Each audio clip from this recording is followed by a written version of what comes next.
Welcome everyone to our monthly masterclass. Today we're going to speak about ancient and modern bio life hacks. I chose this topic because I like to keep up to date with the modern society, with the market, with different things that people are trying. And I was getting a lot of um, clients who've been doing this life hack or that life hack, and they're asking me for my opinions on that. And that is why I chose this topic today to really give a vision on some of these modern bio life hacks that are circulating and to also share some of those ancient old practices that we can do to really alter our life. Before we start, I want to offer my respects to all my teachers and guides. So if you have, I'm sure you do have, everyone has, so please take a moment. Unless you're driving, if you're driving, please focus on the road. But if you're not driving, and if you're not in any other dangerous situation, then please, for a moment, close your eyes. Place your gurus and teachers on your third eye, onto your eye of the mind. Meditate on all the teachers, all the good guides that have helped you in this life, and let's just say, express some gratitude to them. I will recite an ancient old Vedic mantra that offers respects to our lineages. Om Agyana Timirandasya Gyananjana Shalakaya Chakshurun Militam Yena Tasmai Shri Gurave Namaha.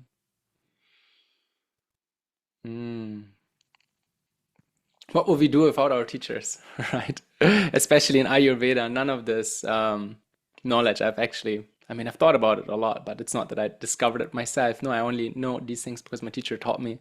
So it's always very good to remember them. Okay, so today, it's what we're going to discuss.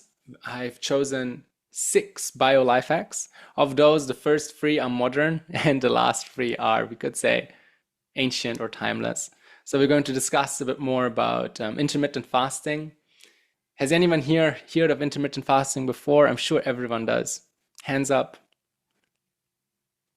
Maybe. My hand is up. Your hand is up. Great. Great. And the other hand is in the chips package, right? Yeah.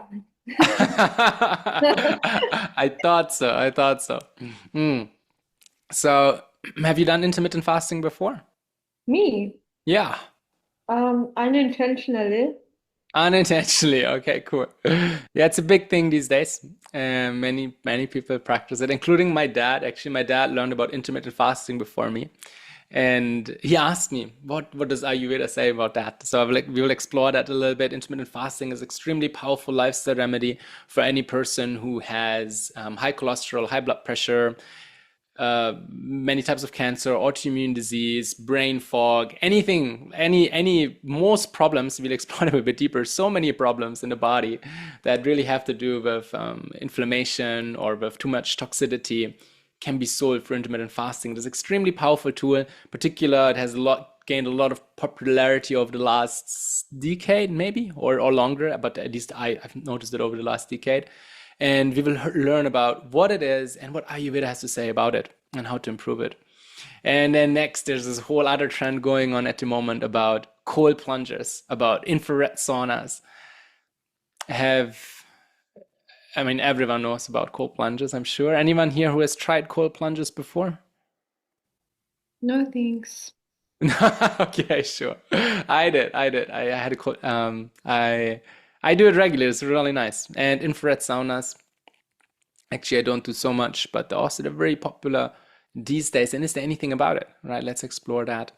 And then third, I put another life hack that circulates a lot. Today is HIIT training, or like just HIIT, high intensity interval training.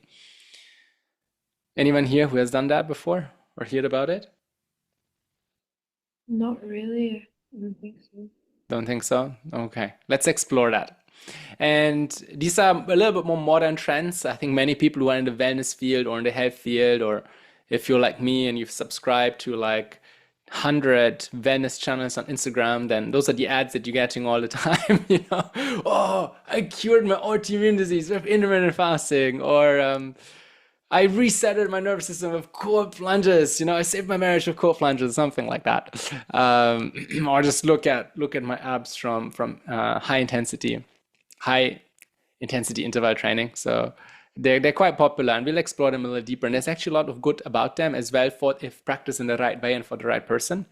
And then we're going to explore some more ancient techniques that can really help us to live a good and healthy life. So we're going to explore dinacharya. Dina means the day, and acharya means you're setting an example or you're practicing. So dinacharya literally means how we are living our day. So those are daily rhythms and daily routines that will help us to live in alignment with nature. Super important. Also, again, like 80% of pathology could be cleared if you would just live in alignment with nature, if you would just have a good dinacharya. And then at the end, we can explore number 5 is 5 minutes of breath work. Like every day, if you just do 5 minutes of breath work, wow. And 10 minutes of somatic exercise. Somatic exercise, it's the new word for yoga. Yoga has become out of date, or maybe people think it is not scientific. So now they popularized this term again over the last decade of somatic exercise, which is nothing else than what yoga was intended to. So we'll explore that as well. I hope you're all excited like me. So first, we start with a brief intro. What is Ayurveda and how is that related into Ayurveda? Ayur literally means life and Veda means knowledge. So this is Sanskrit. It's the ancient language of Asia, of India. And it is the science of life, right? And it is a very holistic system that looks at all the all the components of our body, the elements that we made from, the qualities that we have, and it tries to bring balance in. So it's a very phenomenological system that looks at how our body interacts, which qualities we have. For example, it's very famous. I'm sure everyone knows that in Ayurveda we speak of 3 different body types. We have number 1, we have the airy body type, which is Vata. We have the fiery body type, which is Pitta, and then we have the more earthy and watery body type, which is Kapha. And basically, Vata people, they have a lot of air element. Pitta people, they have a lot of fire in them. And Kapha people, they have a lot of earth and water.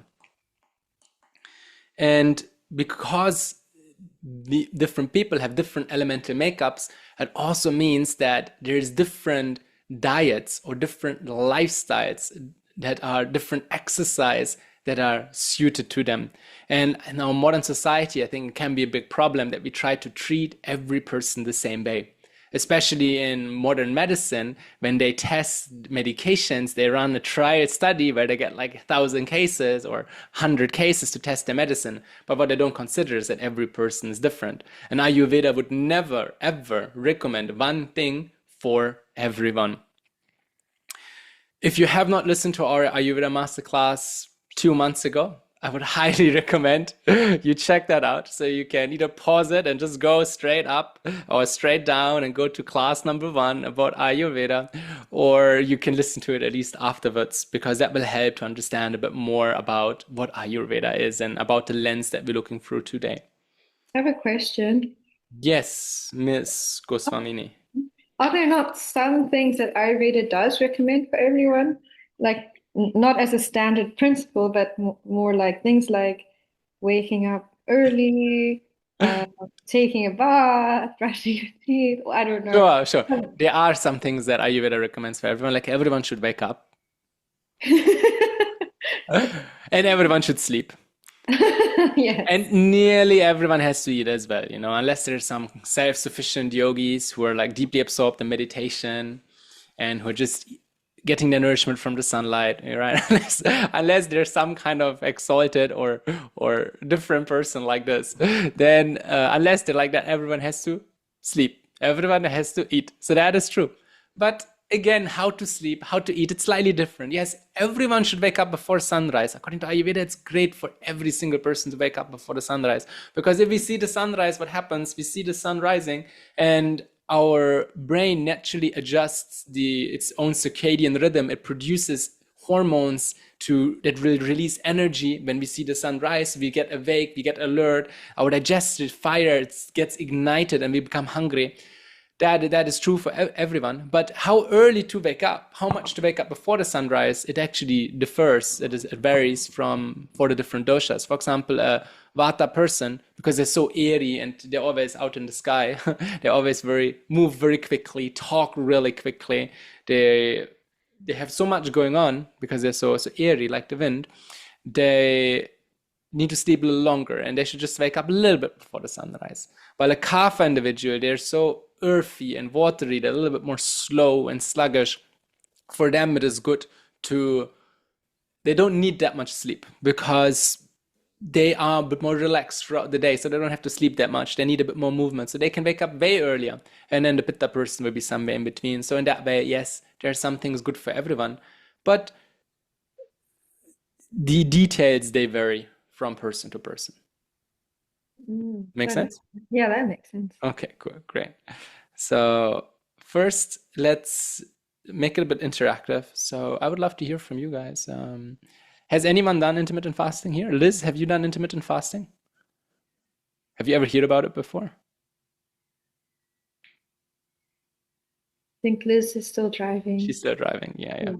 She will just listen. sure. I think that's better. I think so too. Ganga, have you ever done intermittent fasting? You mentioned involuntary, but No, I mentioned unintentionally, not oh, got it. Okay, unintentionally. So fair enough. Do you have a lot of knowledge about it? Would you like to share some of your insights? You can say no.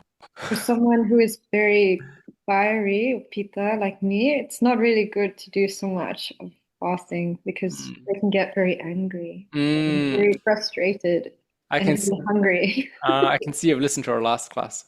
Yeah, just from experience. But yeah, Yes. again, I did as well. True. Okay. That's fantastic. I would speak about that. That's right. If a person has a lot of fire in their constitution, then fasting can be a little bit more difficult. So let's explore first what it is. So intermittent fasting is a pattern that alternates between periods of eating and not eating, right? That is what fasting means. And what happens if our body alternates between eating and not eating? What happens when our body does not eat? So at the heart of Ayurveda, right? If you would make a little picture here. So at the heart of Ayurveda, oh wow, it's not the most beautiful. Okay, cool, great. So at the heart of Ayurveda is our stomach. It's not, I mean, we have a heart, that's really important, but at the heart of health is really our stomach. And in our stomach, we have Pitta. Pitta means, or Agni, which is our digestive capacity. And if our digestion is strong, then we will have good health. But if our digestion is weak, we will have bad health. And especially as person age, our metabolism slows down until a point where it is so slow that we actually stop eating, right? And when the time comes where we can't really, where we even lose all our hunger and we stop all the appetite, that is often a sign that life is over and that we're going to move on to our next body soon. So good digestion in Ayurveda really equals good health. And the classics, they say that a person who has good digestion, he does not get sick. While if a person has weak digestion, then he can be prone to all types of disease. Because what does digestion do whenever we eat food, right? If food comes in through our mouth, and please excuse me, like I did not get I'm not the best artist, yeah. But if we eat food, then that food in our digestive tract, it gets broken down into energy. And therefore, if we have good digestion, we're able to assimilate all that food and get a lot of energy from it. And whichever food we can't digest, we can easily eliminate. While if our digestion gets weaker, not only are we not able to turn food into energy, but also it will be much more difficult to eliminate the waste products. So if our digestion, so there's two end results of digestion. One, we could say, is energy, and the other, like to keep it really simple, okay, this is like Ayurveda 101, yeah. We have energy and we have waste, we have toxins, and we call them ama. And if our digestion becomes weaker, those toxins, they start accumulating in our body. They start accumulating in our gut, and then from our gut, they will enter our bloodstream. It's called viscosity. And from there, they can assimilate in our joints. We can get joint pain. It can go into our brain, and we feel like brain fog, and we just can't remember things anymore. It can, these toxins, they can enter our body and can create inflammation, etc., etc.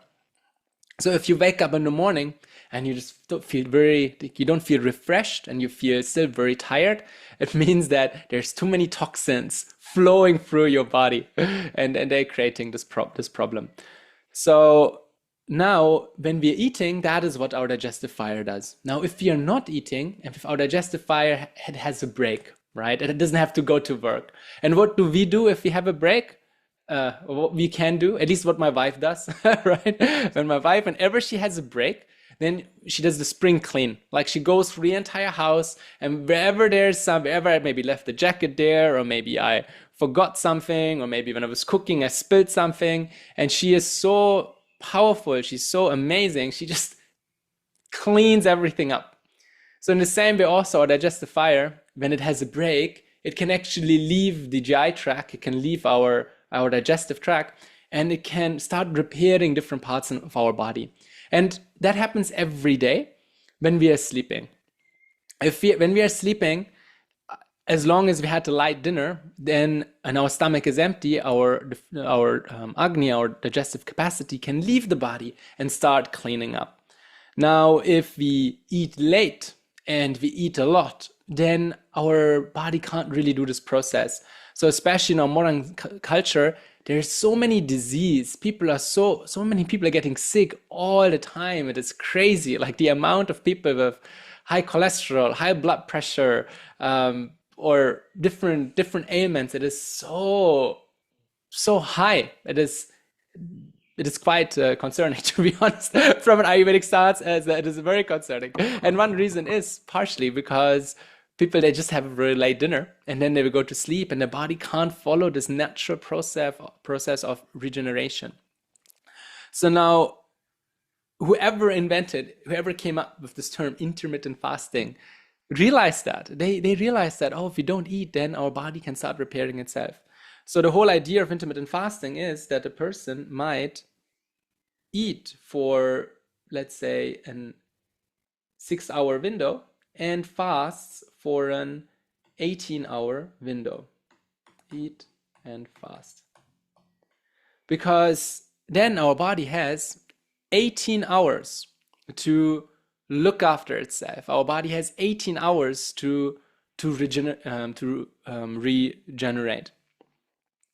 And the greatest benefits a person will gain from intermittent fasting, if this 18-hour window of fasting is connected to the sleeping hours, to the sleep time. And we're going to explore that a little deeper. Now, after understanding a little bit of the science behind it, from a biomedical stance, from a more non-traditional, more Western allopathic medicine stance, there's so many benefits of intermittent fasting. Number one, they say it lowers blood sugar, it really reduces the risk of diabetes, it helps the body to go into autophagy. Autophagy means self-eating, right? So the same idea that exists in Ayurveda of Agni leaving the stomach and cleaning our body exists in Western medicine in the form of autophagy. The body starts eating up its own cells.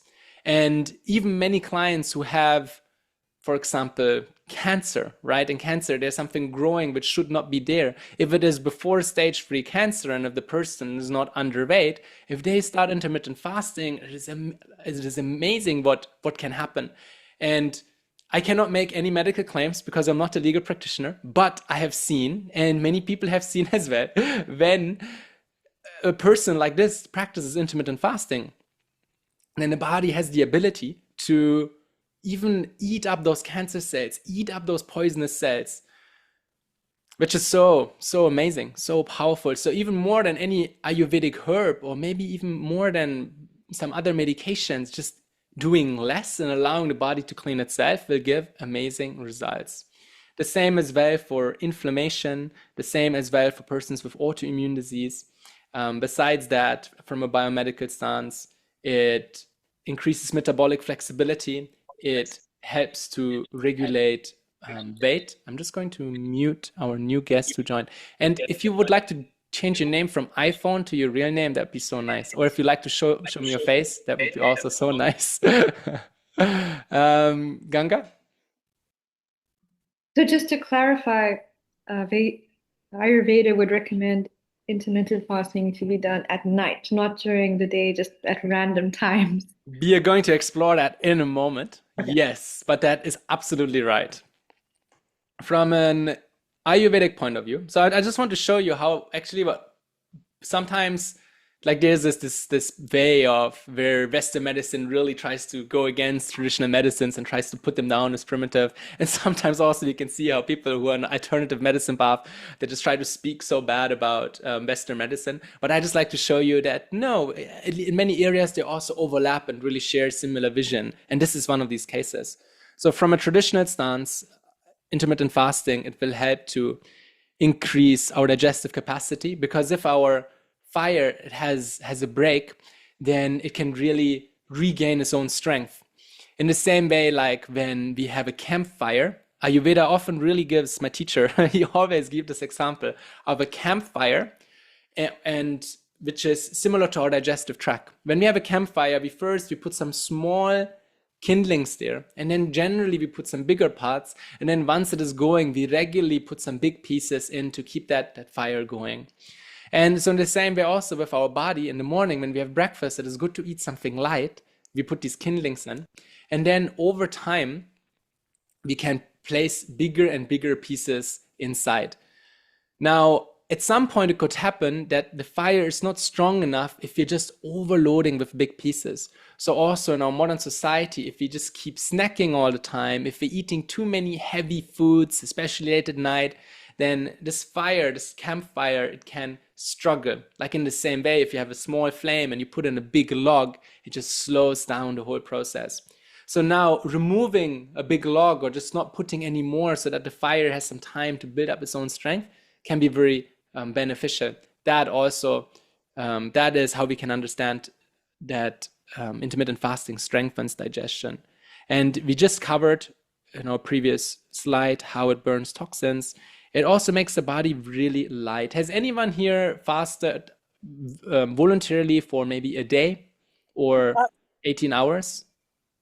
Guys, can you hear me? It's Liz again. Oh, Liz, yes, I can hear you. I lost you and I had to go on another phone and download. Oh, okay. I'm glad you made it.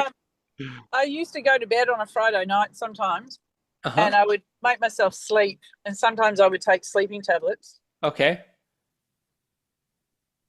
And put 2 liters of water next to the bed, and then I would wake up and drink the water and then go back to sleep. And sometimes I would sleep for 48 hours. Wow. And drink water. And when you wake up, you feel amazing. Okay. You look about 10 years younger and you've lost lots of weight.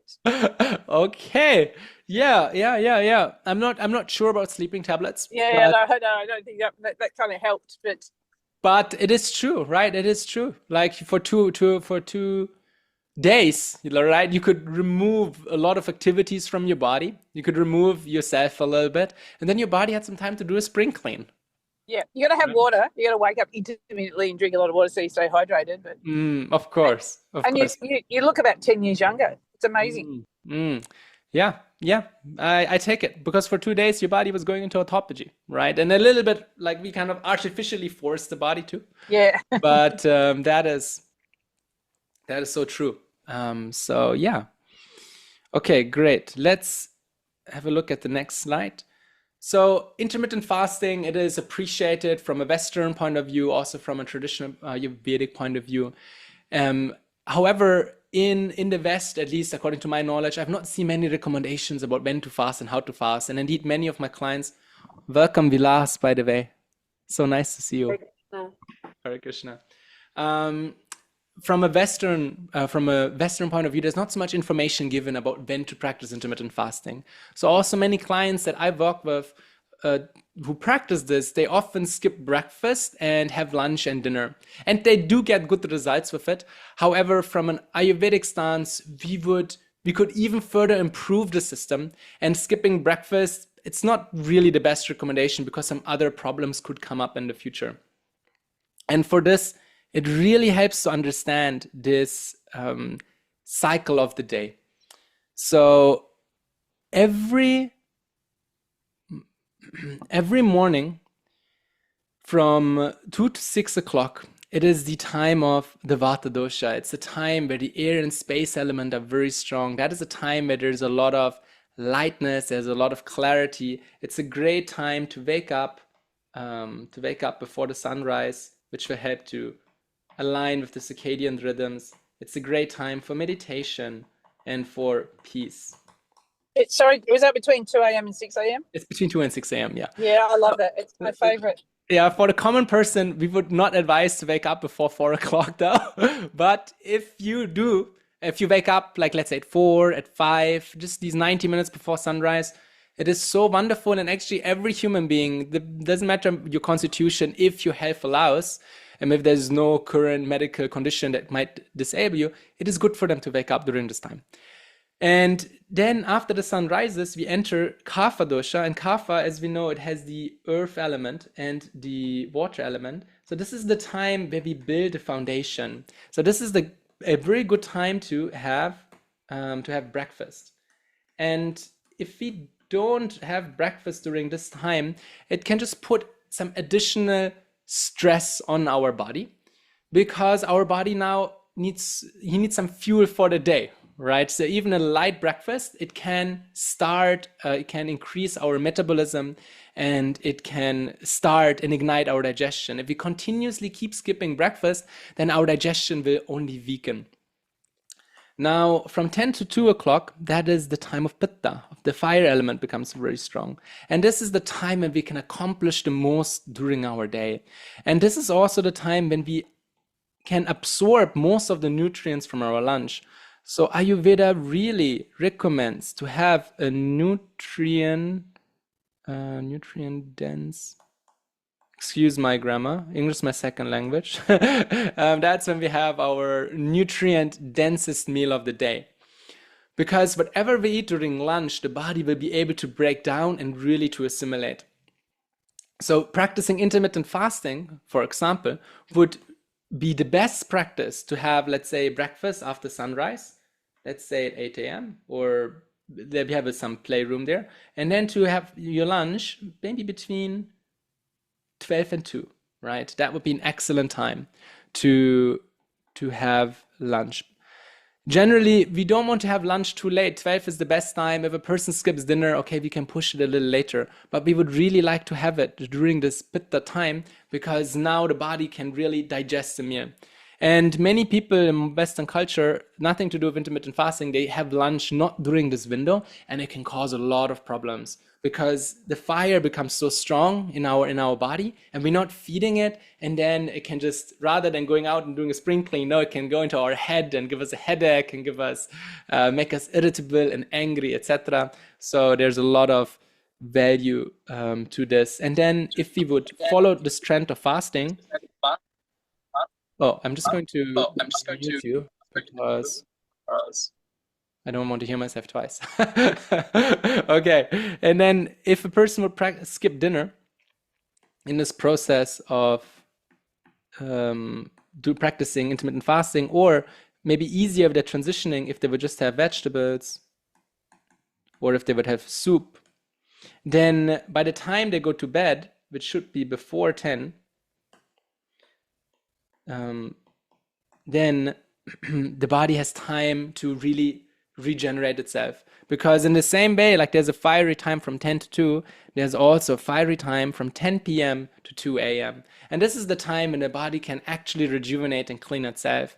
And anyone who sleeps after 10 p.m., really, from an Ayurvedic stance, he does slowly reduce his longevity, because the body loses this ideal time of cleaning, this ideal time of restoration.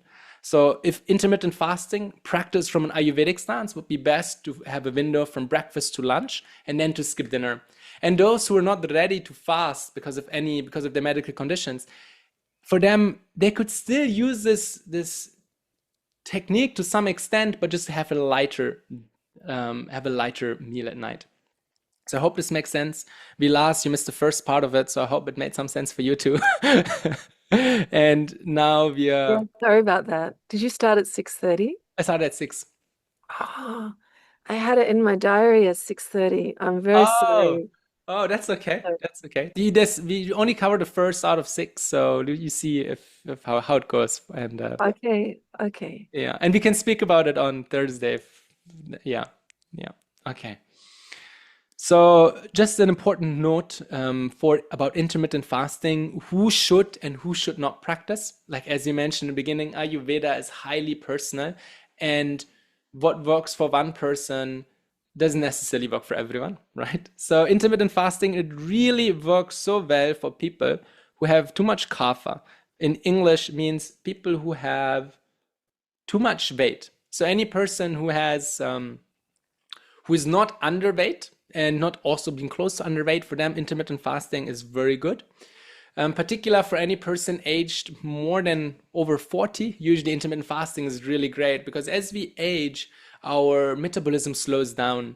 So most of us after 40, after 45, most people don't really need free meals anymore. And we might eat out of habit. And so a lot of my clients who are in that spectrum, I've noticed they might eat free meals, but usually what they do is they have this very light breakfast and very late breakfast because they're not really hungry. Then they have some kind of lunch and they're not really hungry. And then they have this really late dinner and where they eat everything. And their body actually doesn't need free meals anymore. But because of their habits, because of their lifestyle, there's still a little misalignment. And then a lot of disease can start from that. Yes, Gangamata. It's a bit of a controversial topic, but I think also it's quite important that we make friends with our dosha and really understand what's our constitution and work with it instead of just going with all of the trends of today. Definitely. But we have so much, there's so much in the media and everywhere that's conditioning us with these certain beliefs that we should look a certain way. And then even people who maybe don't need intermittent fasting or should not be doing intermittent fasting, they do it anyway because that's the trend and they want to be looking like this. But rather we should really feel very comfortable to accept our own dosha and to really embrace who we are. Mm-hmm. Sure, 100% true. So if you're planning to do intermittent fasting, please send me a private message before and I help you through. Terms and conditions apply. Okay.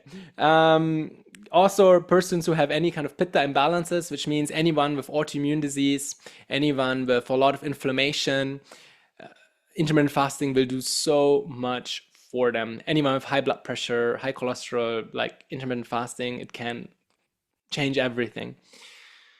Same as well for people with metabolic concerns, fatty livers, etc. I mean, if people with brain fog, like my teacher explained to me that when he turned 45, suddenly he got all this brain fog and he just couldn't remember. And he's like, oh my God, what is this? Do I have to spend my whole life like that?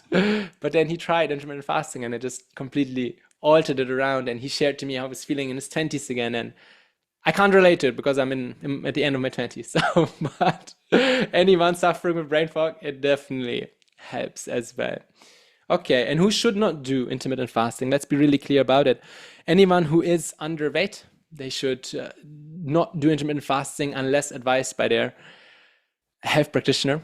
And also anyone who's struggling with maybe sleeplessness, insomnia, too much anxiety, anyone who's already very dry and cold, who has too much of this vata dosha, intermittent fasting could only aggravate their situation. So we would not recommend it for those people. As well, if our body is extremely depleted, if we are already extremely fatigued and burned out, or if we have some recent trauma that our body is still recovering, intermittent fasting could only further stress such an individual. And we first wanted to maybe spend a month to build strength, to regain weight, to regain healthy tissues before we start this cleanse. Obviously, anyone who's pregnant or breastfeeding should not do it. I think that is pretty clear. Okay. Now, number two, the second bio life hack, we could say, that is very popular today and that I see all the time, that I come across a lot, is cold plunges and infrared saunas. Vilas, have you ever tried that before? Cold plunges, infrared saunas, have you heard about that? Yeah, I love it. I don't know why it works, but I love it. And I just got out of the ocean Okay. right now, and it was lovely and cold. So I'm a believer in this, but I don't know how it works. Okay, oh, that's great. I definitely believe in it, and I'm sure it's very good for you in particular. So that's great. Let's explore it. So cold plungers, first of all, they don't really have an Ayurvedic equivalent, we can say. And with intermittent fasting, it is so popular today. And we have in Ayurveda, we have oh, we have Upavasana, which means fasting.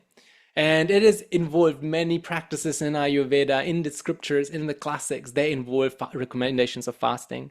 While cold plunges, we don't really, it's not really mentioned in the classics. And why is that? Well, we have to understand the cultural background 5,000 years ago, or in the ancient days when the Ayurvedic texts got really written and formalized.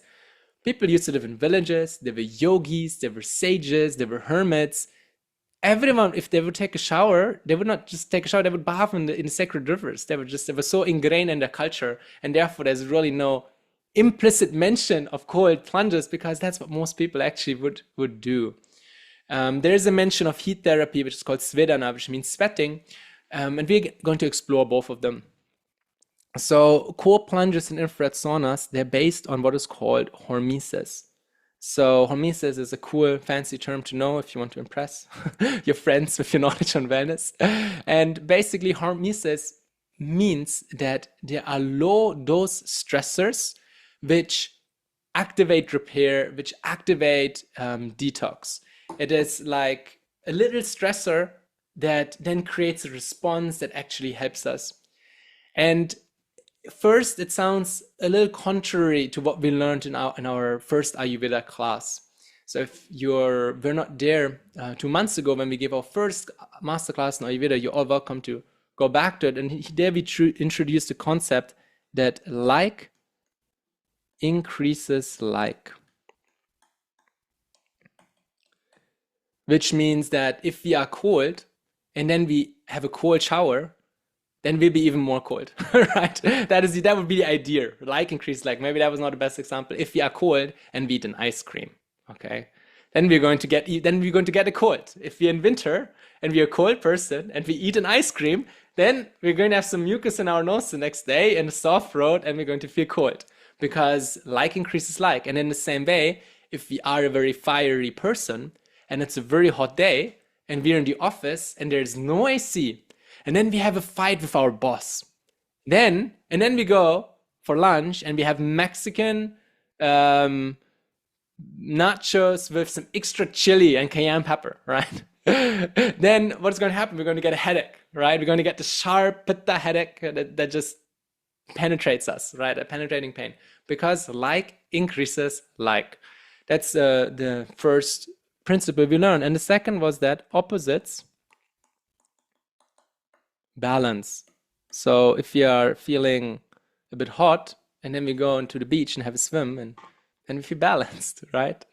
Or if we are naturally a colder constitution, if we're naturally feeling a bit colder inside of our body, and then we have a warm soup, then we feel balanced. So that is our Ayurveda 101. Now we're learning Ayurveda 301, okay? And that is that low dose stressors can actually create an hermetic response, which can bring more balance. For example, after a cold shower, we feel hot, right? So how is that possible? That is what hormesis means, right?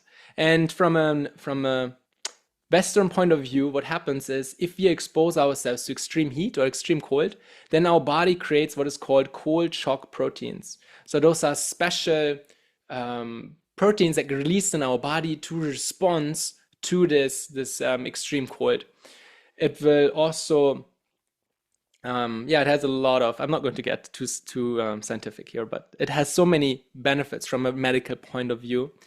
Um, from a medical point of view, right? These cold shock proteins, they really help in supporting our lymphatic system and supporting our nervous system. The scientific studies would really show that cold shock therapy, cold plunges help people to combat cognitive decline. They help with dementia because they really activate this nervous system. They help people um, before to prevent Alzheimer and Parkinson's. There's a lot of amazing peer-reviewed scientific research on that. It's a big thing these days, and there's a lot of benefits from these cold plunges. They also help to reduce inflammation. So in general, persons with autoimmune conditions, it can be helpful for them. It can also help to increase our metabolism, to even increase our appetite, to increase our metabolism. Yeah. It can also help to release dopamine and positive hormones to really increase our mood. So I remember the first cold plunge I did after I was not really practicing this so much, but then in preparation for this, I think, or when this thought for this came up maybe 1.5 months ago, and when the heat got a bit warmer in Melbourne, I started having cold showers at the end, and you feel amazing, right? You feel, many people know after a cold shower, there is a little high after, right? Does anyone have this experience before, Vilas? Yes, Ganga? I'm Hmm. supposed to. No, I'm not a fan of cold showers. When was the last cold shower that you had? Maybe in Durban because it's really warm Okay, there. sure, fair enough. Okay, there's a really nice question. Does the cold shock benefit require that we mix it with heat as well, or can we just go for a cold swim in winter and get the benefit? I'm going to answer your question in a moment on the next slide. Um, or do I have a next slide? Actually, let me just double check. Yeah, I do. Or let me answer your questions right now. So to get the benefit of this cold shock, we don't need to mix it with heat. And we can go just for a swim in the ocean in winter. However, if we will go for a cold swim in winter, we really want to make sure that we can heat up ourselves after we come out of the water fairly quickly. Because in winter in Australia, I'm not sure how it is in Sydney, at least in Melbourne, it is quite cold and windy. And if you're going to the ocean, you're jumping inside, you're coming out, you dry yourself, and then you walk home. It might take some time. And cold shock therapy or cold plunges, it should be not too long. And we can see it's quite popular. I see it on Instagram. I don't know, maybe it's just me, but I get it all the time on Instagram. Ice baths and like, how long can you do it? And all the men, like, they're getting the testosterone up, and it's like, have the clock there, 10 minutes or this, or I see that a lot. But from an Ayurvedic stance, that's not how we would like to do it. A cold shower, for example, it should be for 1 minute or for 2 minutes. We should not exceed this practice, because if it gets too much, then we don't really get this effect of hormesis. It does not become it's not a low dose stressor anymore. It is not a low dose stressor. It becomes a high dose stressor, and a high dose stressor just damages our cells. If you're too long in the cold, we get a cold. If you're too long in the heat, in the sauna even, then we get a heat stroke. So yeah, we don't want that. So ideally, it should be for 1 to 2 minutes. And it's kind of nice in our modern world with cold showers, like you just turn it on and then you turn it off, and then you go into your living room and you heat yourself up, etc. If you're going to the beach in winter, we just want to make sure that we don't cool ourselves down too much. That is important. Now, another thing, in Finland, they do that when they dip into the bath, into the ice, and then they go into the sauna. That also can be beneficial. However, from an Ayurvedic stance, we do not want to change hot and cold too much. We don't want to mix between them all the time, too many times. We can go from warm into cold into hot, and that's it. Or we can go from, that's how we do it. But we cannot go from cold to hot to cold to hot. From an Ayurvedic stance, this disturbs the nervous system, and it can cause neurological disorders. And yeah, and my mom, she really loves that, but I told her it's not good for her. And well, I don't think she's listening to this, but from an Ayurvedic stance, my teachers highly did not recommend this. I've not seen it personally. Like didn't have a client who's like suddenly, oh, something happened. But my teacher highly recommended that we should not alternate too much between hot and cold. And I take his word, and I also pass that notion on to you because I know it's quite popular actually in more modern culture. Yes, Ganga. What about if we live in a climate that is very cold and then we're outside and then we go inside and it's really warm and then we go outside or the weather changes and it just gets Yeah, hot. yeah. So I had one client and she was also like you a little bit. She had this strong Vata dosha and she was a bit colder and she was always feeling cold and her limbs were very cold, her hands were really cold, her feet were very cold, and she was just always feeling very cold. And nothing helped. We tried a lot of things like, like all the hot drinks with ginger and pepper and honey and soups and stews, but nothing really helped her. But when she tried a cold plunge, it actually, like, it was really hard for her. But after she came out of the cold shower, and she felt good. And after that, she did not have this problem so much anymore with her cold hands. So even if we live in a cold climate, yes, we want to keep warm. We want to eat warm foods. We want to be in a warm home. We want to wear warm clothes. But if nothing really helps to adjusting to the weather, it can help, or it's definitely worth an exploration to practice a cold plunge maybe once a fortnight. Or you can see the first practicing it once and see what is the response of the body. So that is my recommendation here. Yeah, definitely. It can be very wonderful practice. So anyone who hasn't tried it, unless you have any acute medical condition, then you can ask me or you can ask your doctor. But cold plunges are highly beneficial. Okay. We should explore heat therapy. I mean, out of time respects, what I mentioned for cold, there's a similar system as well that applies to heat. Also, a lot of benefits of going regularly to infrared saunas and really sweating, which allows the body to detox a lot. If there's a question about it, we can throw up that slide later. But out of time, I want to explore the third modern life hack before we explore our ancient life hacks. And one of them that circulates a lot these days is high intensity interval training. Has someone heard of that before? Yes. Vilas, you keep up to date. Any experience yourself? I had it recommended to me by physios. Oh, great. That's so good. Yeah, but I didn't I didn't really get into it for various reasons. Okay. Yeah, but I'm open to the idea because I've heard from physios that it's very good. Yeah. I know with your case, it could also aggravate. It could also could aggravate certain patterns in your life. But I celebrate that you heard about it because I wanted to, at the end, I will give some ancient life hacks according to Ayurveda, but I also wanted to explore a little bit what's happening in the modern world because we live in a modern world. And what does Ayurveda say about that? Right. And the idea between high intensity interval training, and I practice that like in the same way, like I do cold plunges.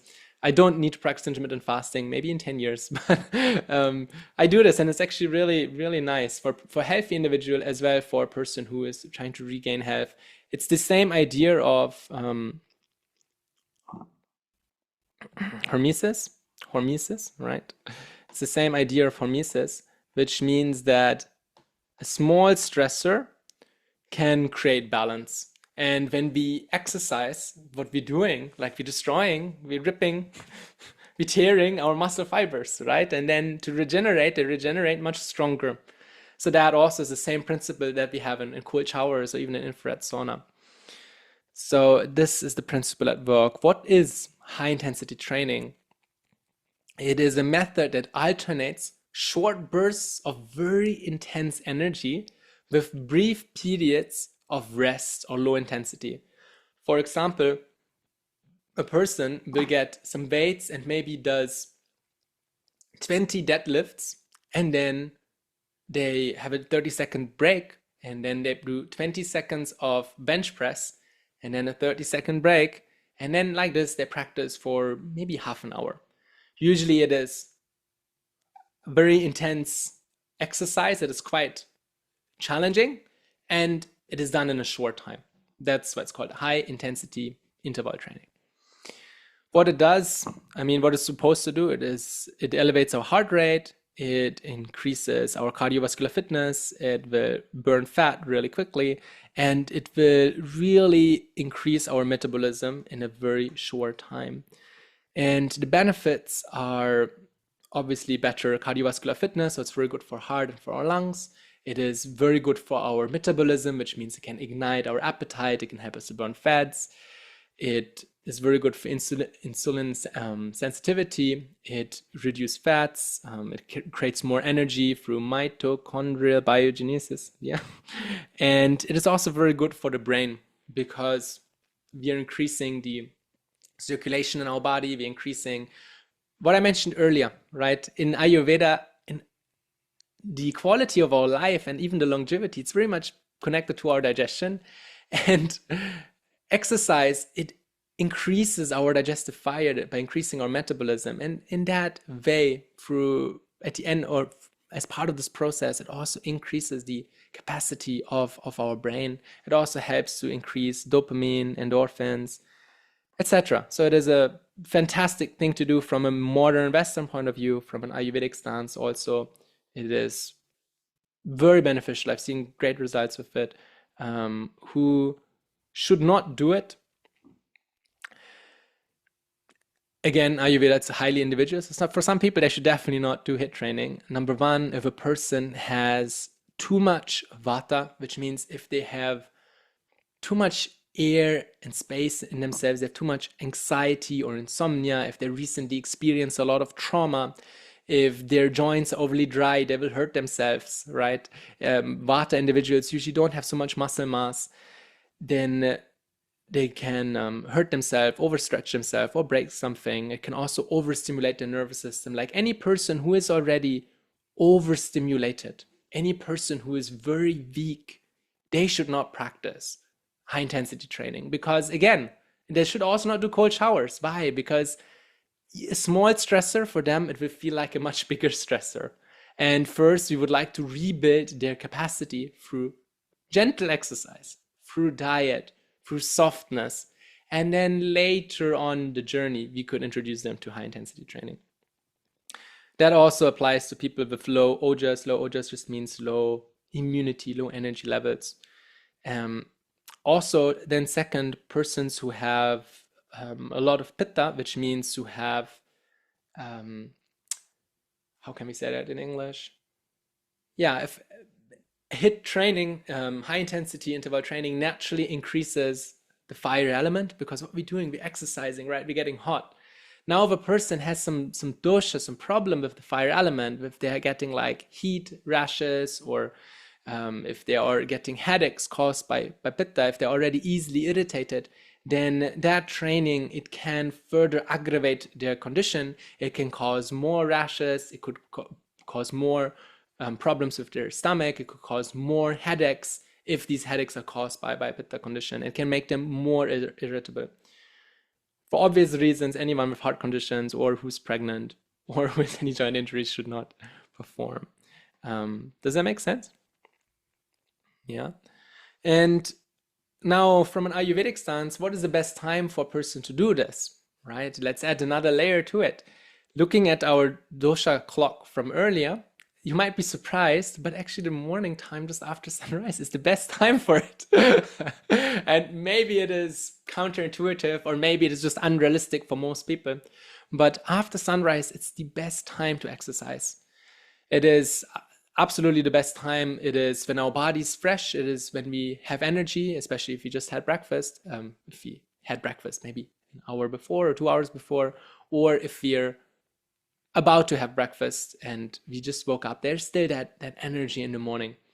And we're also setting the foundation for the day. These morning hours, they're so important, right? If you have a really good morning routine, then from 6 to 10, we really had a good breakfast, we had some movement. The rest of the day will be really nice, But imagine if we lack this morning time, the 6 to 10 o'clock, and we don't eat properly, we don't move properly, we're already setting up our day to have a little bit more challenges. So this is an ideal time for it. The midday season from 10 to 2, it is our fire time. So we do not want to do too many fiery activities during this time because it is already hot. Maybe outside it could be hotter. Inside our body is definitely hotter. And now we're doing some really hot activities. It can just easily maybe overheat us a little bit. So the best is to wait until the evening. Oh, okay, got it. So we can wait for the afternoon, and in the afternoon from 2 to 6, there would be another window for it. During the evening, this is, I would say, this is the first best window. This is the second best window. And then in the evening after sunset or after 6 o'clock, we don't really want to do any high intensity workouts because we're getting ready for sleep. We should have an evening routine which starts many hours actually before going to bed, where we start slowing down and respecting nature. So here there's some guidelines. Further guidelines is that high intensity interval training from an Ayurvedic stance, it should really not be for too long. Even 10 to 20 minutes are enough to get that hermetic response, and they're enough to really get a lot of good benefits. Everything more than that, it will just put a lot of pressure on the body, and particularly any person over 30, it can eventually harm their body and harm their joints, etc. From an Ayurvedic stance, exercise should always be fun.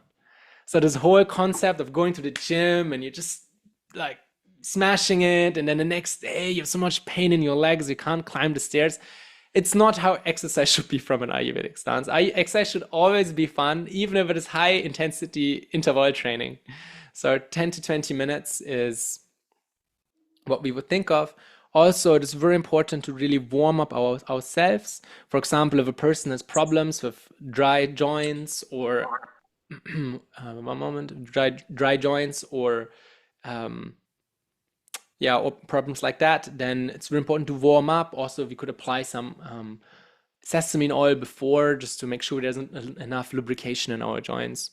Also, after the exercise, it's really important to have a cool down period. Like after every yoga practice, we do corpse pose. So also after exercise, there should be a time where we can cool down, where we can stretch before we continue with our day. Also, obviously we have to stay hydrated, and we should not exercise when we're feeling tired or depleted. In the same way, like we should ideally not eat when we're in a bad mood. We should just rest until we recover. So also we should not exercise if you're already feeling tired.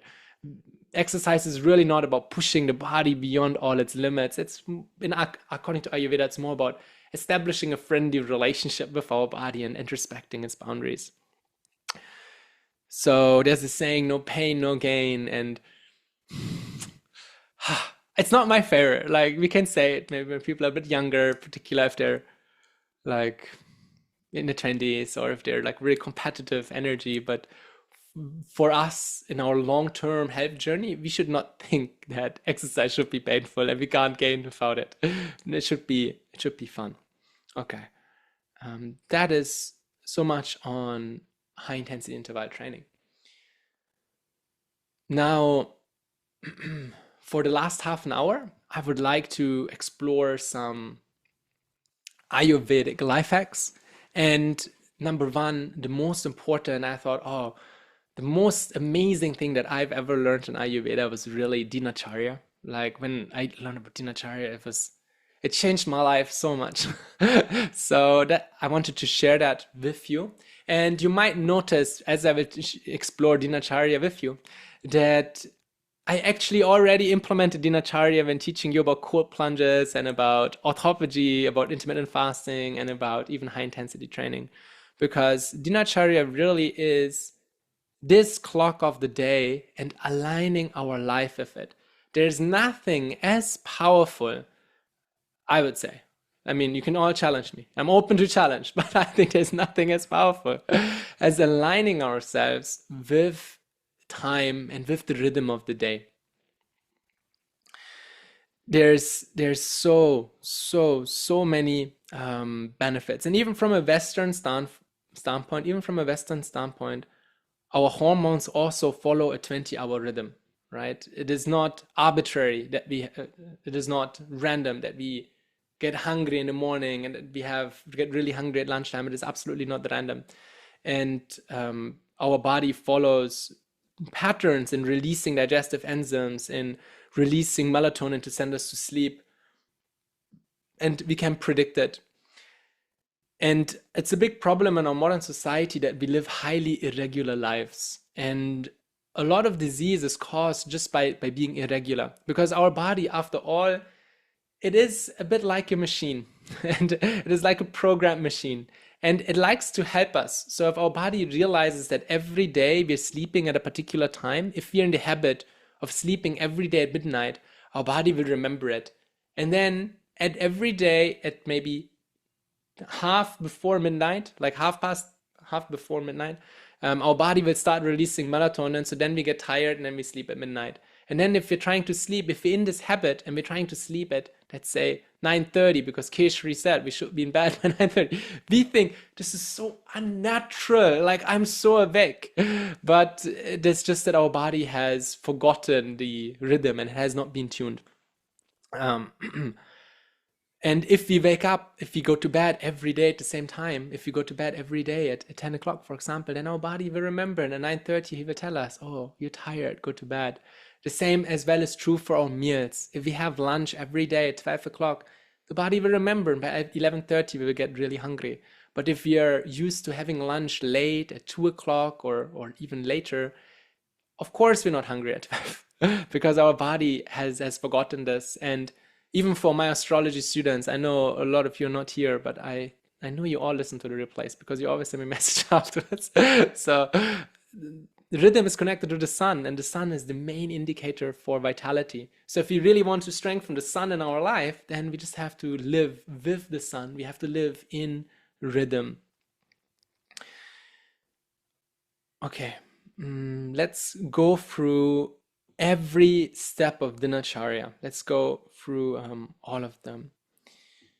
So I put 8 steps here that I would really recommend every human being to implement.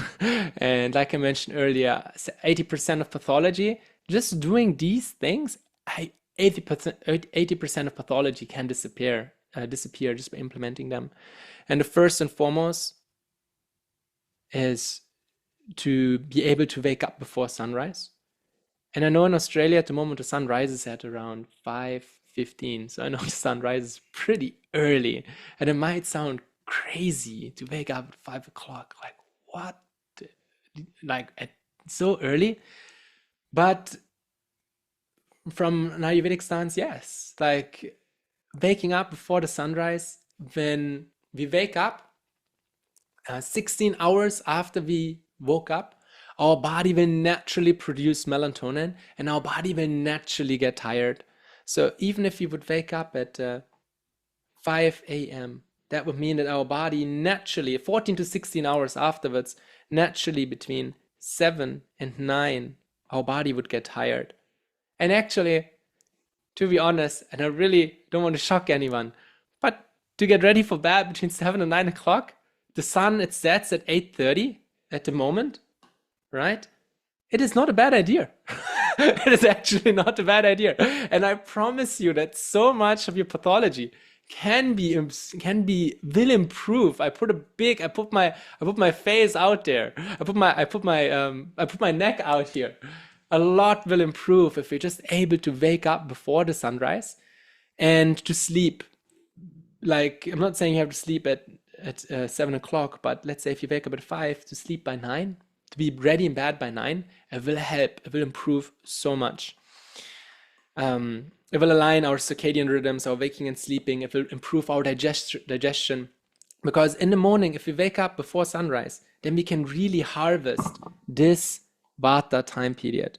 And you see, here it says from 2 to 6, but actually it should say from 2 to sunrise. 2 to sunrise is really the Vata time. And that is during this time, if we should awake, we can into it, like we can connect with our intuition. The gold standard is to have a bowel movement, and that is the time where we can breathe, meditate, and prepare our mind. Imagine how different would be your day if you would wake up at 5 o'clock and you go and have a shower, you brush your teeth, you can do some oil pulling, gargle some coconut oil for 5 minutes while you're in the shower, spit it out, like you have done all your hygiene. Then you go, you have a hot cup of water or warm cup of water, and then you just sit there and you don't pursue anything. You don't go on your computer, you don't go on your phone, you don't check your emails, but you just sit on a comfortable place in the couch. And what you can do if you wake up at 5 o'clock, you open all your curtains. You don't turn on any light unless you have to get to the bathroom. But after you're ready, after you're clean, you don't turn on any light. You open the curtains, and at 5 o'clock in the morning, the sun has not risen, but there's a lot of light. Even if the moon is not there, I'm sure you all know what I'm speaking about. Before the sun rises, there's a lot of light, and it is blue color. It is like ultraviolet color. And my teacher explained to me, he said, this is the color, like this blue color, this ultraviolet color, this is the color of Krishna. It's the color of Shiva. It's the color of, like, for those of you who've been to India, right? We have all these great, all these great personalities, all these great embodiments of divinity, and they're all blue, right? You see them always painted blue. And people ask, like, why is there blue, right? But my teacher said that this morning time has this connection to divinity, and we can even see that color. It is just this dark blue ultraviolet, and it's not only very good for your eyes, but also it is extremely soothing for our mind. And I was a monk for 6 years, and we would wake up every day at 4 o'clock. And every morning we would meditate during this time. And wow, like I've tried many things in my life before, but there's nothing like this experience of meditating in the morning. And even if you can just sit during this time and just be peaceful, maybe breathe, or practice a meditation of your choice, or do some gentle yogic exercise, which are also a type of meditation, that is an ideal way to start our day. And this alone, it can really alter so much of our pathology and really ensure if you're healthy, then we're getting superpowers. And if we are having if we are trying to improve our health, it can really help us a lot. So putting this out here, and then, okay, we wake up before sunrise, we hydrate with some water. I actually explained a few points all together. We meditate, and I put movement first. It is really your choice. Like you could meditate first and then move, or first move and meditate. What I've seen work best for me and most of my clients is to move first, and maybe you're not doing your high intensity interval training, okay? You're just doing maybe 10 minutes of gentle exercise or somatic exercise or yoga. Just 10 minutes of movement to connect with your body, to just get a little bit embodied and to really come out of the slumber. It will also help you with your meditation. So that is a very great morning routine. And then after sunrise, so let's put the sun here. After sunrise, we woke up, we meditated. Then we have breakfast. And how should breakfast be? Well, breakfast, it should be light. Why should breakfast be light, and why we're not having like there's this trend, right? People who follow a ketogenic diet. Some of my clients also, they do that, and they have I'm vegetarian, but they have like bacon and eggs for breakfast, etc., which is really, really heavy. And we would not recommend it from an Ayurvedic stance. Like I'm not saying that.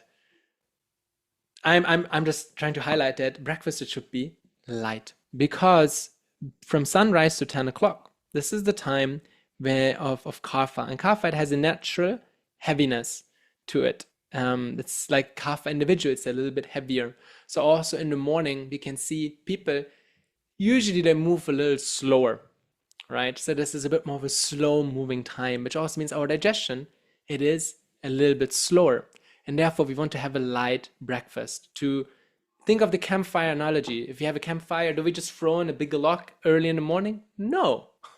right? We just put in some kindlings to slowly ignite the fire. And I'm sure it is a no-brainer. We all remember if we would have a big meal, like when I was a monk, often we would be invited at different houses for food. And sometimes if we go for breakfast, then our hosts, they would just feed us so much. It's kind of part of that culture of giving and appreciating the monks in India. It's part of that culture. But they would feed us so much, and then after eating this huge lump for breakfast, the whole day was over because we had a heavy meal during a heavy time. So just putting it out there, light breakfast is really important. And so if you're having a light breakfast, and when do we eat? Well, again, so important to have our main meal at lunchtime. And if a person does intermittent fasting, then I said between 12 and 2. For everyone else, really 12 o'clock is such a good time to have our biggest meal. 12 o'clock is when the sun is the highest. We really want to have our biggest meal when the sun is the highest, unless we live in an extremely hot country where it's so hot that our digestion just stops. That is different. But for most of the year in Australia and for most people here, 12 o'clock actually is a great time. Before even it gets that hot, is actually a really nice time to have lunch. And if we eat lunch at that time, then our body will be able to assimilate the most. And therefore, at lunch, what we want a meal that has, Ayurveda really likes variety. So we want a meal that has all these 6 tastes. So for those of you who have listened to our class on nutrition, and if you haven't done so, I really recommend you go to Ayurveda ABC and you check out the video on the 6 tastes. Then if you listen to it, more than just counting proteins and amino acids and fats, etc. But Ayurveda actually looks at counting tastes, right? We have sweet, we have salty, sour, pungent, bitter, and astringent. And a good meal, it actually should have all of them. And depending on our constitution, we will just favor certain tastes that align with our constitution. And of course, now if we have all of the 6 tastes, usually we'll also have all of the big 3. We'll have healthy fats, complex carbohydrates, and good protein. But just to make it really sure, our lunch, it should also have complex carbohydrates, which means some type of grain, which means sweet taste, right? All grains are sweet. So, and we should also have some good fats, some healthy fats, which we basically get primarily from ghee, olive oil, or coconut oil. And fats have gotten a really bad name in our modern society, but actually fats are so good for you.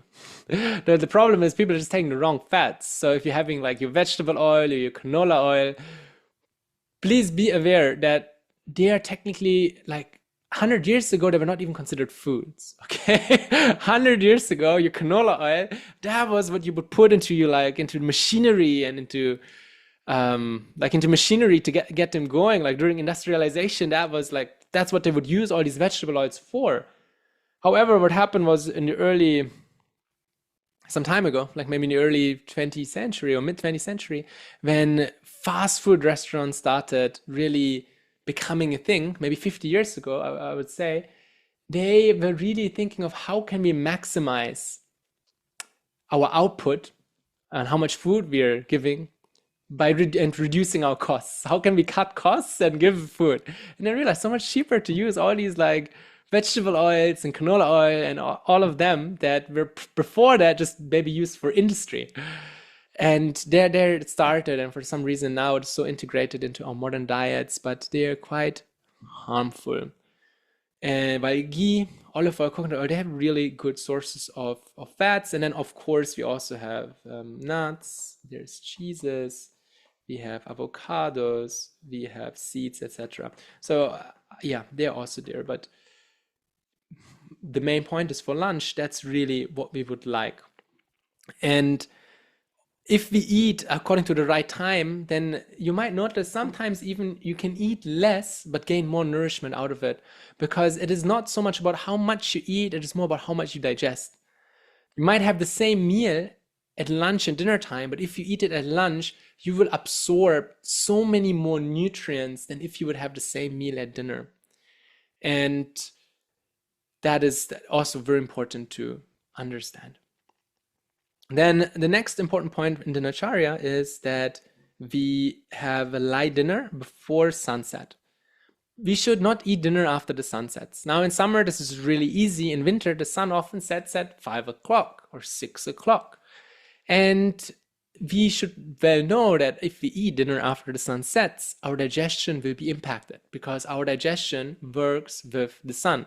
For those advanced astrology students who are listening, the sun, right, is represented on Earth as Agni, right? It's that same archetype, that same frequency that is out there in the sky that is also sitting in our stomach. Really cool train of thought. And therefore we should not eat after the sun sets. Now, if we didn't eat dinner before and we're used to having dinner, that will cause a problem.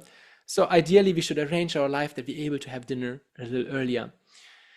And now that the sun sets at 8:30, I would say maybe we should not have dinner after 7. Like that is quite late. So before 7 in summer. I personally have dinner at 6, around 5 to 6. I think that's really works well. You have to consider yourself what works. But that is there. And then again, dinner, it should be lighter. We don't want to eat too much so that our stomach is empty, so that during at night our body can repair itself. And then next one is my favorite, and I'm still working on it, is the digital sunset. So the digital sunset means that once the sun sets, or now in summer that the sun sets only at 8:30, I would say in summer, I would say maybe at 7 p.m. or maybe at 7:30, okay? But at our home, me and my wife agreed for 7 o'clock. And I'm working on it. At 7 o'clock, also once the sun sets, we should put all our electronics away. It is a huge thing, spending too much time on the screen, spending too much time on the phone, and this light, the light of your screen, the light of your phone, it aggravates our eyes, and it tells our eyes that the sun is still there, while in reality the sun has already set, or at least it's not shining so brightly anymore. And it does really upset our circadian rhythms. Many people today, they struggle to sleep early just because they're always exposed to these artificial lights. While I remember I was traveling some time ago, I was in India? No, I was in South Africa. I was in South Africa, and we were living quite rural, and all the time the electricity would drop, and the internet would drop, and sometimes the water would stop. And it was really interesting. As this would happen, I remember many times the electricity would go out in the middle of the day, and it might not come on until the next day or in the middle of the night. And well, like, it was so nice. And the sun would set. I was there in winter, so the sun would set around 6. And you'd see the sun sets at 6. There's no screens, there's no TV, there's no phone, there's nothing. And by 7:30, you're really tired because there's nothing artificial waking us up. So extremely important, digital sunset. And even the same applies as well a little bit. I mean, I know many people like to listen to podcasts at night with the earphones on. It is okay, but even that, it does still aggravate our mind a little bit. So a better thing would be maybe to read a soft book, or to just spend time in nature, just to meditate. Again, is that time where we start contracting again. In yoga, we put so much emphasis on the exhale and the inhale. So also we want to understand there's 12 hours in the day, which is like the inhale, there's all this action. And then there's also 12 hours in a day, which is, it's just exhaling and relaxing and slowing down. And I was born in a family of workaholics, and I'm a little bit of a workaholic too. So it's something that I'm really also working on, but it is so crucial. And then lastly, to sleep by 10. And when I say sleep by 10, I mean to sleep by 10. I don't mean to be in bed by 10. I mean to be deep asleep by 10 o'clock. And I always like to give this example of Cinderella. So here's my beautiful painting of a pumpkin. Okay, so does everyone know Cinderella? Yes, No one? of course we know Cinderella. Okay, great. So here, this is my beautiful painting of Cinderella's car. I can't, like Cinderella's, how do you call it? Rickshaw, right? Or Carriage. no, how do you call it? Carriage. Carriage. Carriage, not rickshaw. Okay. I thought she was born in India. I don't think so. No? Oh, okay. So yeah, so Cinderella, she had to leave her sister's party before 12 o'clock. Because if she would not leave by 12 o'clock, her carriage would turn into a pumpkin, right? And then she was stuck and it would be a big issue. So you are not Cinderella. You don't have until 12 o'clock. You only have until 10. And 10 o'clock from an Ayurvedic stance, because of this, right? Because of this. At 10 o'clock, your body turns into a pumpkin. And it just loses all of its good capacity and strength. And this is the main time when the body goes inward and starts healing itself. So by 10 o'clock, we should be deep asleep. So many things will improve just by moving their time a bit earlier. I had some of my clients who had a lot of stress, a lot of pressure from work. They had also a lot of inflammation in their body. And I asked them when they go to bed, and a lot of them, they would sleep early at 11 or half past midnight, half before midnight. And all we did, we just moved the time a little earlier, like gradually. You can realistically alter the time you go to bed, realistically maybe by half an hour a week. So we don't have to do like kind of crazy jumps, but realistically and consistently, you could alter your time by half an hour a week. And if you can move it to 10 o'clock, it will make such a difference. It will make such a difference. And many people who don't sleep by 10 o'clock, you notice it. We do get tired, especially if you wake up early. You do get tired after the sun sets, particularly around 8, 9 o'clock, we do get tired. But if we don't follow this, if we don't go to bed, we don't follow this calling of nature, if we don't listen, but if we stay up until 10 o'clock, then suddenly at 10 o'clock, we get really active again. Isn't that? Like I know myself at 10 o'clock, once I overcome that tiredness, I just get really active and I can do so many things, particularly if I'm on a screen, and then I really don't want to sleep. And then sometimes at midnight, it can even peak and we can get like really excited at midnight and suddenly we get hungry, right? Does anyone notice this? Like at 10 o'clock, it's midnight and suddenly you have this craving for, I just want to get some chips, or I just want to have a look in the fridge, what is there? That is this pitta. It is that fire element at night. But this fire element is not meant to digest food. It is meant to digest all the emotions of the day, to really put them into a coherent picture, and also to digest all the toxins that have built up in your system from today and also from all your previous days and from your entire life. So this is a key phase for rejuvenation. And the last time I taught this, someone asked me about, what about night workers? And to be absolutely honest, there is nothing that can, nothing that is as good as sleeping during this time. And there's nothing that can make up for it. So if a person works night shifts, then yeah, they can try to nap during the day. They can take more magnesium to get some good rest during the day. They can get some B12 injections, etc. They can try a lot of things, but nothing will really fill that gap that got created by not working at night. So a lot of doctors and ICU nurses and paramedics, they are really sacrificing their life for their job. And from an Ayurvedic stance, we cannot maintain it for a very long time. And on a personal level, I can highly recommend to sleep a little earlier. Okay. So that is Dinacharya. Yes. Thank you. So nice to see you, Vilas. Especially because today is a sunny day, so a lot of our our usual guests, they're all at the beach and enjoying life. So I'm happy you made it to come. I'll ask my friends to come Oh yes, next yeah, time. please, please. I love it. I know some people who will love this. So Mm. thank you. It's very interesting, and I'm going to tune into the recording, but I have something else I have to go to. I think it's good. It's also 7:30. It's a good time to Yeah. go down, actually. Okay. Okay. Thank you so much. Goodbye. Thank you. Bye. Okay. Number 5. The fifth bio life hack that I could highly recommend is breath work. And okay, we have breath work included here. It is nothing new. We have meditation here. But whichever meditation you do, to also incorporate some breath work, it is so beneficial. And even before performing any type of breath work, before performing any fancy pattern of pranayama, what I highly recommend is even to learn how to breathe deeply.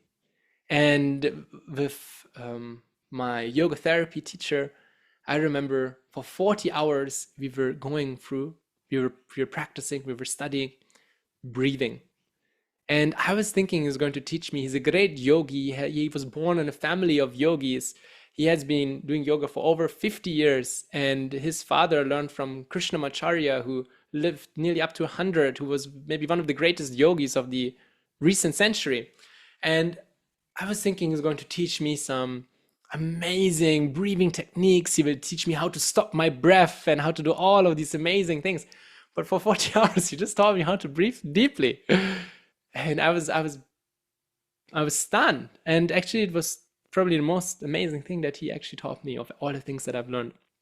So in the next year we'll have another masterclass just on breathing. So I invite you, put this out here as a little hook to join. We're not going to practice it today. I was thinking we practice it, but we're running out of time.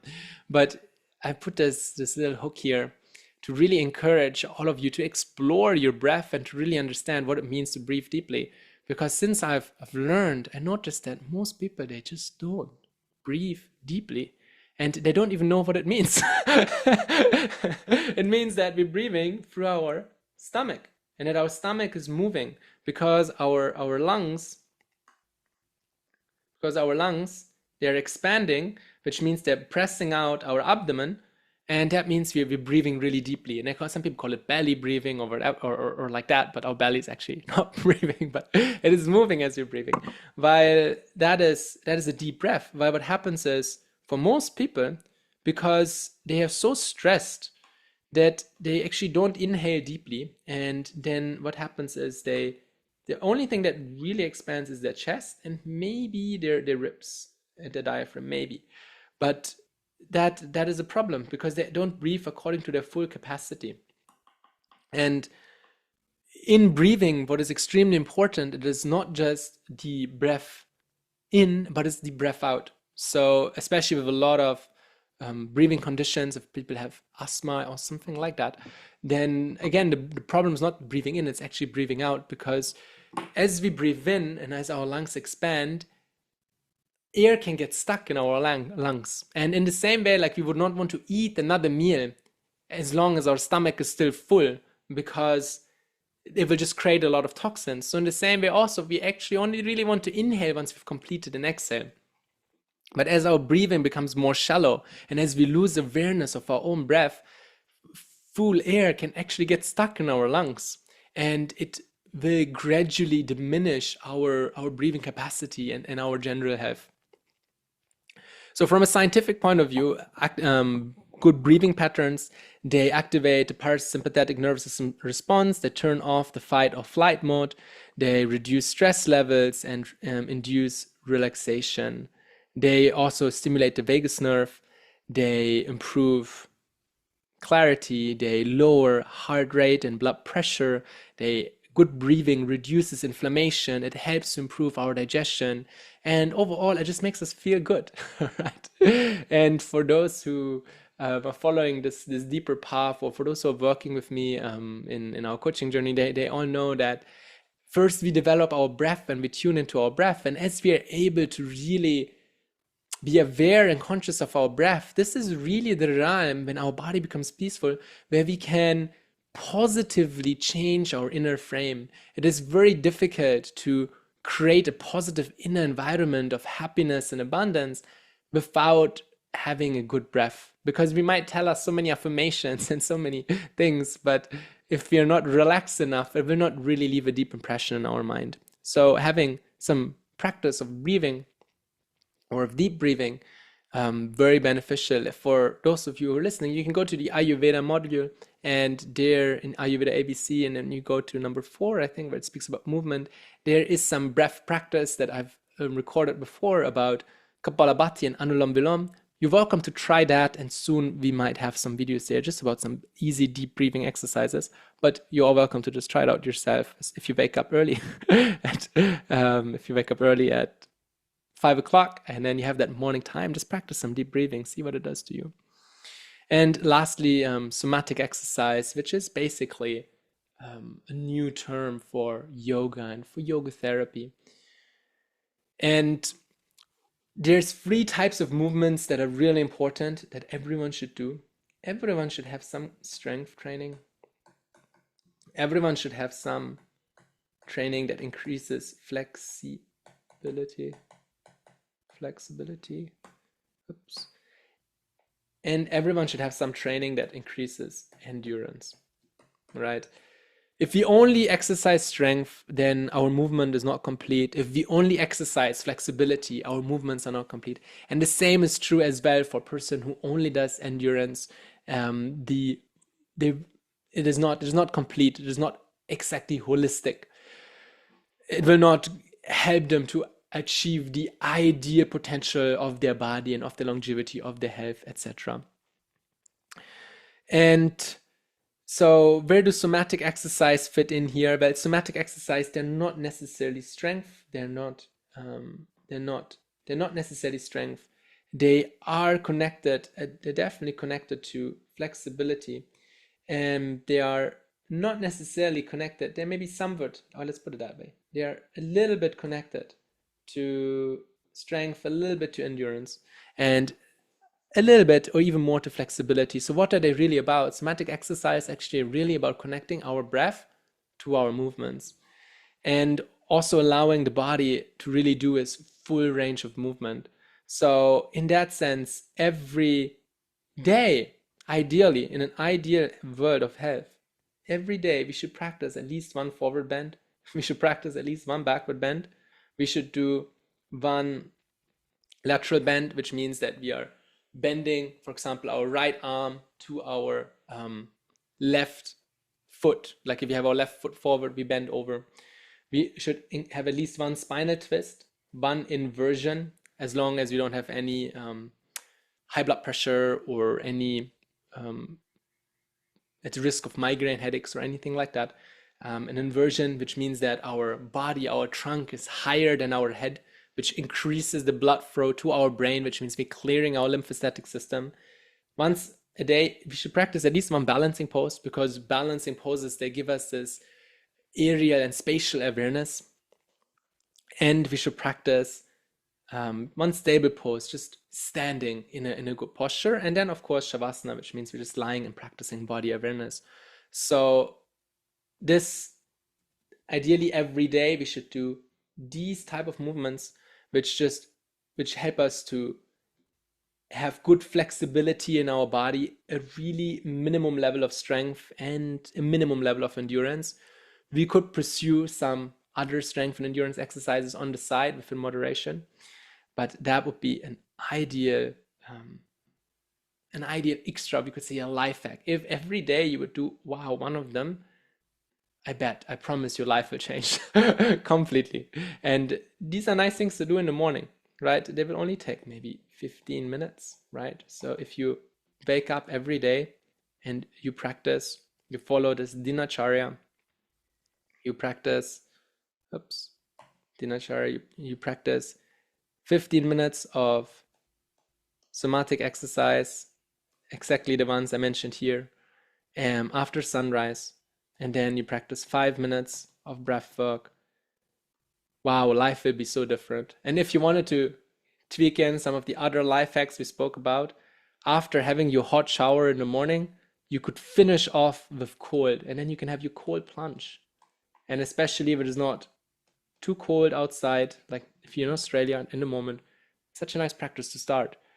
Then you can have your cold plunge and you can do your exercise here. And if you wanted to be like a health, I don't want to say health freak, I want to say if you're very serious about your health, then you could also, maybe you can check in with me first, but you could also practice autophagy. You could practice intermittent fasting in the evening, and oh gosh, you will develop superpowers, or at least 95% of your current pathology might change.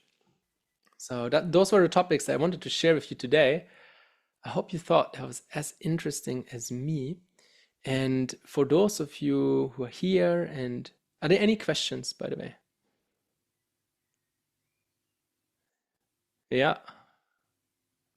Okay.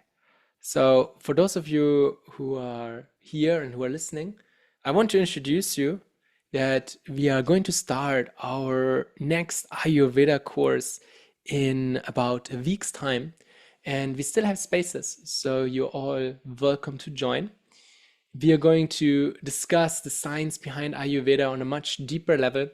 The course mainly will be focused on really understanding the science of life, understanding our environment, understanding our bodies, and what can help us to maximize our potential, to maximize our life, to be happy, healthy, and successful, right? Because without health, what can we do? So in the course, you will learn more about yourself. You learn about how to realign with nature. You can build lifelong habits. We are all in a group, and we're all keeping each other motivated to stay on track, because there's three parts, right? And those of you who worked with me, they know the first part is we're trying to understand the problem, right? So in the first hour of, like if you had an Ayurvedic session with me, you know, the first hour I'm just asking you questions.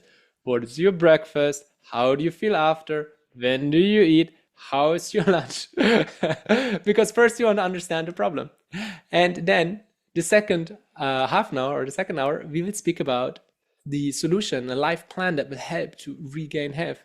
And then after that, we spend in our if you're doing the full coaching program with me, then we spend after that 7 times 2, 14 hours over 4 months implementing it, right? So the accessing part actually is easy, and the solving part actually is easy too, but implementation is the most difficult. So in this course, we're all there together, helping each other, implementing some of this knowledge. And you will learn more about nutrition, about routines, about digestion, sleep, detoxes, emotional well-being. You will learn about happiness.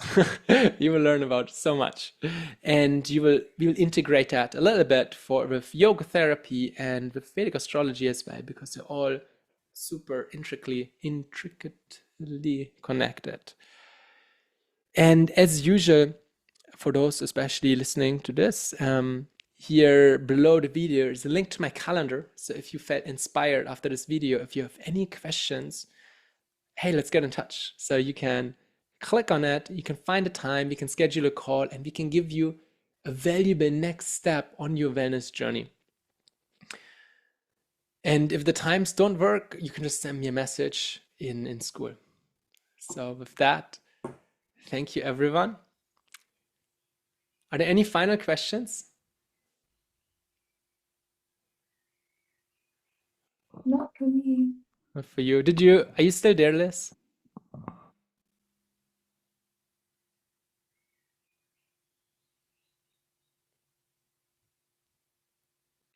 Okay, thank you so much for joining us. It was so nice. We had a very small group today. I think either people got tired of my jokes, or it's just because it's a beautiful day today. But it was so nice that everyone joined.